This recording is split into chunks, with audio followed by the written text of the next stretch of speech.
રાજકોટમાં stone killer દ્વારા કરાયેલી હત્યા મામલે આજે સ્ટોન કિલર હિતેશ રામાવતની ઓળખ પરેડ કરવામાં આવી। ત્યારે હિતેશ રામાવતને દક્ષિણ ઝોન મામલતદાર કચેરીએ લઈ જવાયો છે। સાથે જ સ્ટોન કિલરના હાથે બચી ગયેલા યુવક તેની ઓળખ વિધિ કરવામાં આવી છે। સ્ટોન કિલર હિતેશ રામાવતને પોલીસ સકંજામાં આવ્યા બાદ તરત જ પોતાનો ગુનો પણ કબૂલી લીધો હતો અને 3 હત્યાને અંજામ આપ્યો હોવાની વાત સ્વીકારી હતી। તો બીજી તરફ રાજકોટના સ્ટોન કિલરને ઝડપનારા જવાનોનું સન્માન કરવામાં આવ્યું। રાજ્યના ઇન્ચાર્જ પોલીસ વડા પીપી પાંડે દ્વારા સન્માન કરવામાં આવ્યું હતું। ભગીરથ બોરિયા, અશોક ડાંગર નામના પોલીસ કર્મીને તેમની સારી કામગીરી બદલ સન્માન કરાયું હતું। 11 તારીખ સુધીના એમના રિમાન્ડ છે।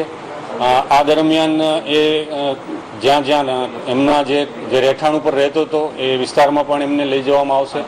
આ સિવાય એમની પાસેથી હજી ભોગ બનનારનો એક મોબાઈલ જે એમણે ફેંકી દીધેલોનું હકીકત જણાવે છે એ પણ હજી રિકવર કરવાનું બાકી છે। આ સિવાય એમણે જ્યાં રોકાયેલું છે એ જગ્યાઓ પર પણ એમને લઈને તપાસ કરવામાં બાકી છે। એ 11 તારીખ સુધીમાં આ કાર્યવાહી થશે। એ રીતે બિલકુલ સ્વસ્થ છે। અમારી સાથે ઇન્ટ્રોગેશનમાં અમે જે પૂછીએ છીએ એ રીતે નવી હકીકતો ખુલતી જાય છે। કેટલાક સમય અમને એમના જે ઇમોશનલ થવાથી એવું લાગેલું કે થોડોક અફસોસ જેવી પણ થયેલી, જે શરૂઆતના તબક્કે જોવા નહોતી મળતી।